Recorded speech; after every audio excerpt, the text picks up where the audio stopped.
My name is Annie Brown, founder and CEO of Prospect Providers, where we provide names and addresses of people that have been in car accidents, as well as we help you understand how to best contact those public, the people that have been in car accidents, and then get them into the office. So what we thought we would do today is this is a video of frequently asked questions. So we've been in business for 25 years.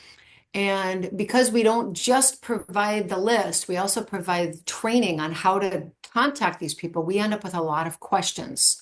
And the first questions that we get asked a lot is how fresh are the reports that we provide on a weekly basis? When we call the stations and get them established to provide us the crash reports, what we go for and what the stations are most agreeable to do is provide that last week's crashes. Okay, so if we were going to request the crashes today from, let's just say, the Minneapolis police station, and we send a request in, hi, we'd like to get the crash reports, they're going to provide the reports that took place from last Wednesday to up through yesterday, Tuesday. Okay, because we're requesting them today, which is Wednesday. So we're still in the middle of Wednesday.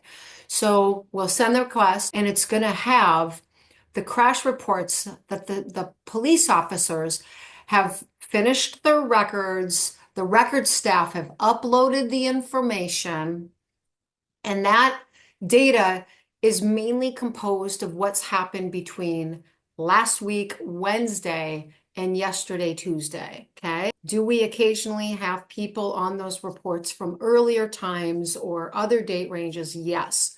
I've been collecting crash reports from I don't know how many police stations over the last 25 years. So everybody's very different and the variables are very big. How often will the chiropractor be getting this list on a weekly basis? Is it daily? Is it twice a week? I'll give you a couple of examples. Like if you're calling me from the Twin Cities, you're going to be getting crash reports into your email every day, except Saturday and Sunday. So other areas are going to be a different amount. So you might have like Portland 2 to 3 times a week, Massachusetts 3 times a week, so it pretty much that's what you can expect. The third main question in regards to the list is, are you providing me certain zip codes? Do I tell you the cities that I want? Like, how do you work around what kind of reports and which neighborhoods do you provide me in this list? You're going to get all of the crashes that happened within the jurisdiction around your office within about a 10 or 15-mile radius.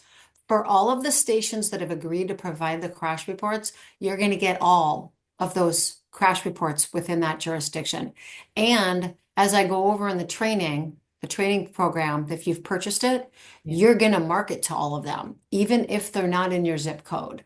Why? Because one of the main key things that is true is you want volume amount of contacts to those people, even if it looks like they're not in your area, because they could be driving through your area. And then the other very common question in regards to the list is, will you be providing me the at-fault party or just victims? What would be the answer to that question? We'll get the PDF of the report in. We will forward you that PDF. You're going to get the exact reports we get from the stations sent to you for that day. Like if Minneapolis comes in right now, my staff member is going to forward it to you as soon as she gets it.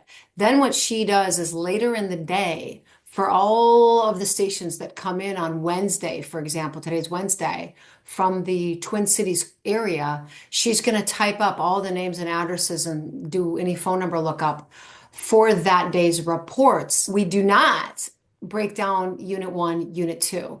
We actually just type up everybody, the person who caused the accident, the victim of the accident, and including passengers. So those are all included in our Excel spreadsheet that we provide to you. One is called the personal injury reports, and the other one's called the property damage reports. I will define them. Personal injury reports are called personal injury reports because at the scene of the accident, somebody told the police officer they hurt themselves. Now he calls that a personal injury report. Property damage reports are property damage reports, but they are also people that at the scene of an accident, nobody told the officer they got hurt. So we provide both PI and PD reports. And why is that valid? Because, and why do I think that's valid? Because at an accident, you can have people say, "Oh no, I wasn't hurt, I wasn't hurt, I wasn't hurt," only to like wake up the next day with a back pain or neck pain or whatever, something coming from it. Their adrenaline was like pumped at the scene of the accident. And maybe you've got people that don't like to admit things and who knows what. They weren't aware of it at the time. But a day or 2 or 3 days later, all of a sudden they've got stuff going on. They're now a legitimate PI case.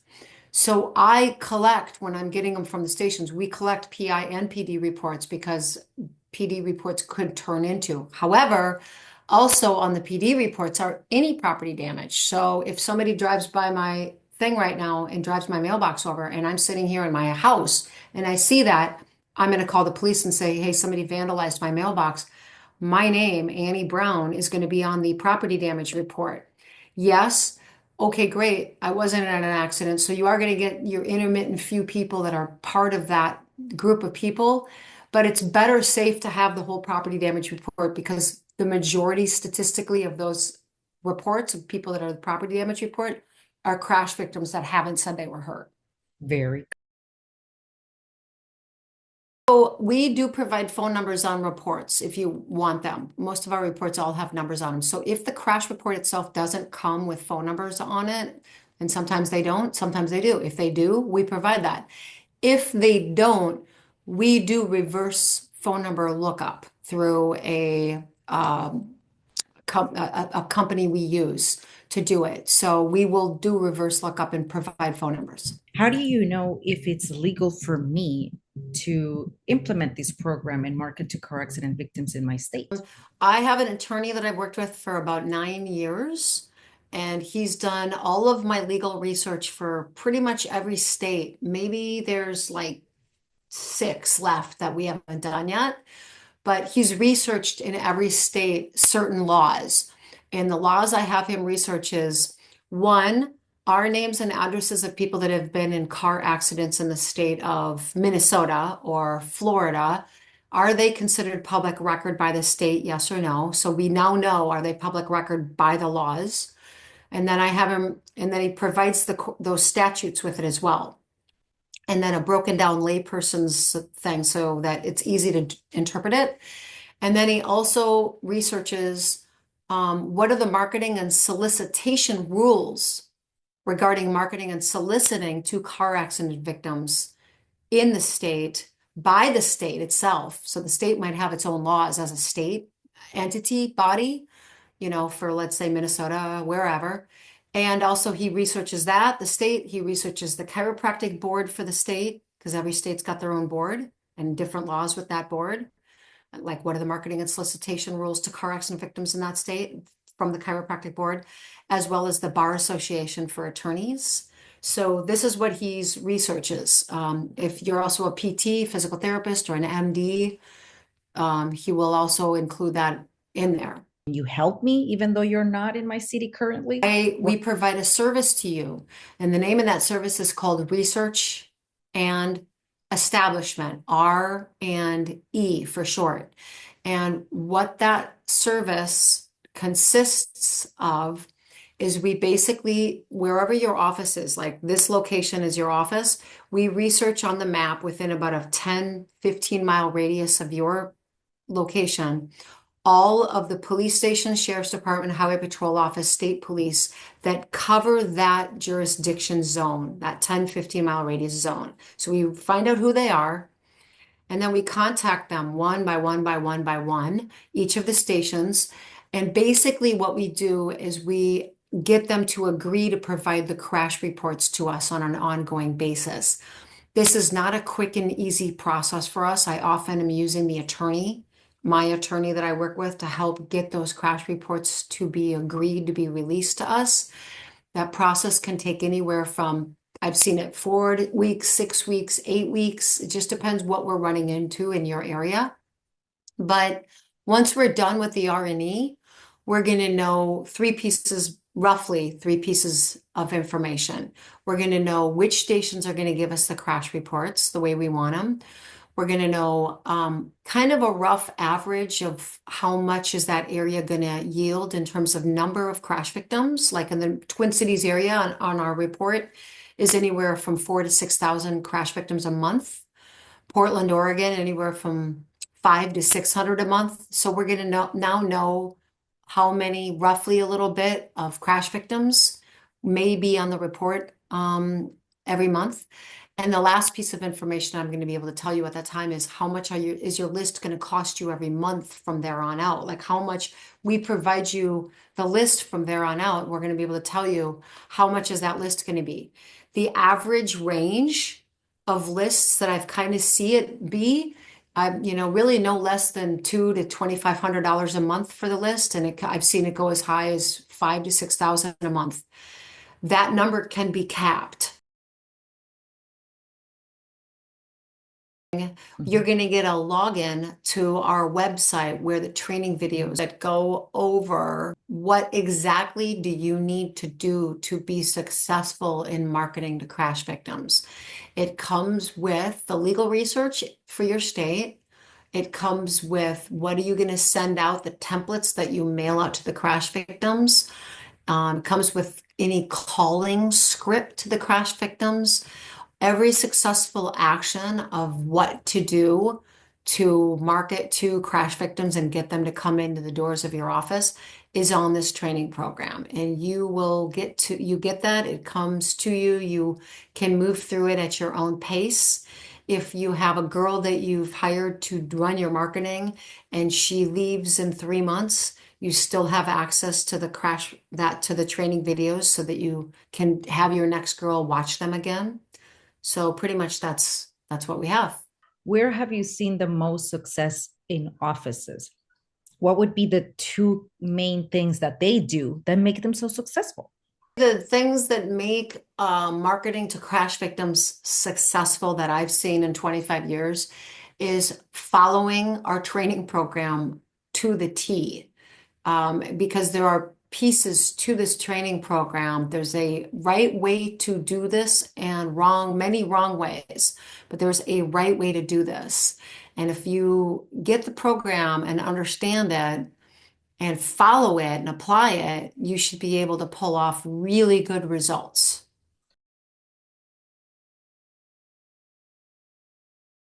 You're in a state that is able to do phone calls. We provide a weekly call drilling. I'll define what drilling means. It means practicing. More often than not, what I've found is that cold calling is not the easiest thing to do for people. The more you're drilled on running into different scenarios and not knowing what to do, but then you get drilled on it, like this is the right thing to do, and then practice that. And then you run into this scenario and you don't know what to do with this person who's been in a car accident and how to handle it. All of that, we drill you weekly. And so we have a set time and we want everybody to show up every week so that we can go through different scenarios that you're going to run into that can make it difficult or even make you not want to do phone calls because then you don't know what the heck you're doing. So that's one key customer service that we provide at no additional charge just because we want you to win. Also, we monitor your statistics. We have a statistics program, stat program that we keep online, and we give you your own login and password so that you have access to it. We have stats that we keep that are successful stats, meaning these are the things that you're going to track and monitor that if they're being done, you're going to win at this. These should be the main things that you should be keeping track of. So whoever you designate to put in charge of running this program in your office, she's going to have a login and we're going to have her be responsible for putting the numbers, the numbers into the system for each section. I'll give you an example. For example, like number of mailings out every week. The stats are broken down on a weekly basis. And we track and monitor that. I look at these things with my staff. We look at how is your office doing? Are you guys doing well? And we can see, I can see anywhere on there. Um, Usually I can tell why or where things need correction. And just by looking at the statistics. So we have you guys sign up for that so we can help as an eagle eye look in on your situation and be able to catch anything that might need some help. So here's the stats that we have you keep track of on a weekly basis.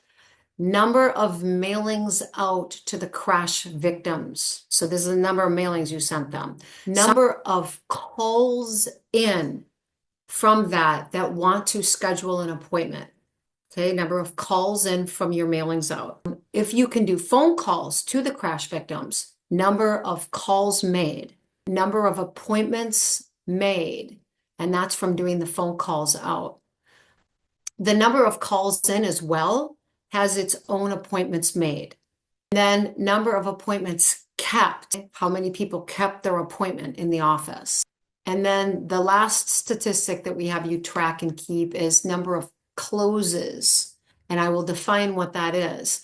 The definition of a close is on the day one visit, the chiropractor who meets with the car accident victim has gotten the car accident victim to agree to start care treating as a PI in that office. That's the definition of a close. So right when we start providing you the crash reports, that will be for an initial 6 months. And then after that, it's an annual agreement. That doesn't mean that the crash reports come only on a monthly basis. That's just how we work with you. We work with you on an initial 6-month agreement. Are these lists exclusive? Am I going to be the only one receiving the list, or do I have other chiropractors sharing the list? I do not provide exclusivity. I never have for 25 years. We're a list providing company.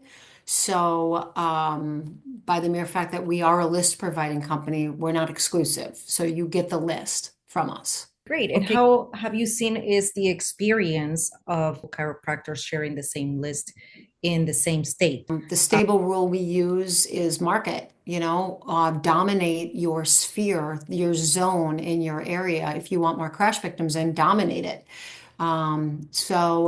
Marketing and mailing and following our program is how you're going to do that.